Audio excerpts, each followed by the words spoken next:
Good evening. You are tuning in to AWANI Tonight with me, Farhana Sheikh. Essential economic sector workers are now prioritised for COVID-19 jabs. And how has the resurgence of COVID-19 cases threatened economic growth? We speak to World Bank representative. That's coming up.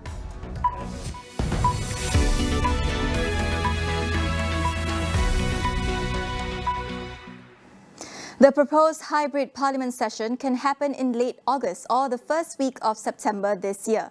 This is according to the speakers of the Dewan Rakyat and Dewan Negara, who published a joint statement today on the matter. Preparations include those related to the law, administrative, technical, procurement as well as supply and training, which would be expected to be completed by end of July. Dewan Negara President Tan Sri Dr. Rais Yatim and Dewan Rakyat Speaker Dato' Azhar Azizan Harun, however, said that proper preparations are needed to ensure a smooth running of the seating. The hybrid parliament meeting will involve physical attendance of 26 lower house representatives to meet the lower house quorum and 10 senators of the upper house, while the others will have an option whether to be present physically or virtually.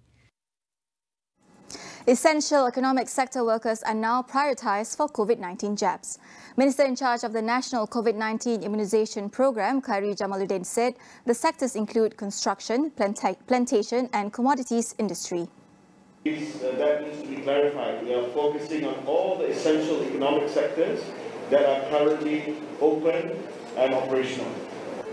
The announcement came after Transport Minister Datuk Sri Wee Ka Siong said more than 51,500 from the transportation industry are considered frontliners and will be vaccinated starting today. He added the immunisation program for another important economic sector, the construction sector, will begin on July 1st. The worldwide pandemic had disrupted the way toddlers and children learn and interact. According to Shahida Abdul Jalil, Content Director of edutech startup Digital Durian, there needs to be a re-evaluation of how to develop children's cognitive and communication skills, as learning and teaching are now mainly conducted online. Parents, she said, should not use academic achievement as the sole gauge to measure a child's learning. Before this, we are more to exam-oriented, and now we are more to critical thinking. Yep. So I think, yes, we have to adapt to the new norm. And I think it is so important right now. So at least that the children have something. And, that is actually the most important thing. And that is actually what we're doing right now, developing skills to young children, and so that they will succeed. So it is more to problem solving, it is more to critical thinking. As the attention span of a child is limited to between 8 and 20 minutes, she said that it is important to balance online and offline learning to keep a child engaged. Digital Durian's preschool program, OHDIDE, she said, combines both online and offline learning modules to make learning more interactive and fun. When we're talking about during this pandemic, I think we have to be more realistic, the parents. We cannot expect more from our kids. And as for me, let's let the children develop more skills. And how to develop more skills is through activities, through play, okay? Because all these activities involves cognitive, okay? When children play, they have to think strategies, and that is cognitive. They will have curiosity and they will start asking a lot of things. And for example, they are making aeroplane, origami, and they will start playing and asking why my plane is not flying. And they will explore techniques, and they will ask their family members, and that will develop their language skills. We'll take a short break. Stay with us.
Welcome back. Asian consumers are expected to account for half of the world's consumption growth by 2030, with the emerging of distinct consumer trends sweeping the region. How can Malaysian businesses tap into this exciting opportunity, particularly with the explosive rise of digital natives in the nation? We speak to Rohit Razdan, Senior Partner of McKinsey & Company. It's a young population in Malaysia, and hence this whole notion around how do you serve the digital natives better will be most important in the short to medium term, right? And that, I think, has three implications. A, these consumers are basically more conscious and more eco-friendly, right? So do you bring purpose to your brands, and how do you make your offerings more eco-friendly? The second is they are digitally connected, right? So how do you target them better? How do you engage with them? And how do you personalize your offering and your interactions with these consumers? And the last thing I would say is there will be a lot of digital disruption, which will continue. So this whole notion around how do you take a step forward in terms of driving your e-commerce business, driving your direct-to-consumer, and in some ways, developing a posture on how will you play in the new digital ecosystems which are fast emerging. That, I think, will be the most important in Malaysia if I take a short to medium term view. According to World Bank, Malaysia's economy is projected to grow by 4.5% in 2021, lower than earlier forecasts of 6% growth. This is due to the dramatic resurgence of the COVID-19 virus that has led to the reimposition of the movement control order, on top of slower than expected vaccine rollout. Here to discuss their findings is senior economist Shakira T. Sharifuddin. A key implication of the resurgence in COVID-19 cases is, of course, the reimposition of the MCO. So initially, as we all know, the reimposition or introduction of MCO started with most economic sectors still being allowed to operate, but of course later it was made more stringent, with only selected sectors being allowed to operate. And so a direct implication of this MCO is, of course, the negative impact it would have on private consumption. And so movement restrictions, for example, higher precautionary behavior, subdued wage growth, these confluence of factors are all expected to exert negative pressure on spending activity, particularly on services-related sectors such as tourism or retail. And so moving forward, the resurgence of cases could continue to affect the economy, and this would depend on how long and how severe the movement restrictions would be. And this is tied, of course, to the effectiveness of containment measures, as well as the pace of the rollout in the vaccination program. Therefore, what should be the government's first priorities in handling the pandemic? World Bank's economist Shakira said there is a need for a smart containment strategy alongside accelerated vaccination exercise. The need to strengthen their capacity for smart containment, and essentially really is putting in place an effective, what is called the FTTIS strategy: find, test, trace, isolate, and support. And so without a proper FTTIS strategy, we run the risk of facing another surge in number of infections when we ease movement restrictions, and we risk again another return to a phase of movement restrictions, which of course is undesirable. And so the bank has done some internal estimate, and basically the findings suggest that yes, lockdowns and movement restrictions are effective in containing the spread of the virus, but of course these entail a substantial cost to economic growth. On the other hand, open and comprehensive testing policy is positively associated with both containment as well as growth outcomes. Shakira said that although the rate of vaccination has recently increased, there is still a need to scale up further operational aspect of the rollout. We've seen some positive light to this end. The government has been ramping up efforts in recent weeks. And really what kicked off was the voluntary opt-in AstraZeneca vaccination program that started in April. And this is indeed a promising development. And so the challenge is right now to first maintain this momentum. And second, of course, is to scale up the operational aspect of the rollout, both logistically and operationally. A prosperous middle class is the foundation for a robust consumption-driven economy, but the pandemic has caused many to slip down the economic ladder. Tonight on Consider This, we ask economist Dr. Jomo Kwame Sundaram about Malaysia's shrinking middle class. On to the international front. Japan will be sending 2 million additional doses of AstraZeneca COVID-19 vaccine to Taiwan and Vietnam.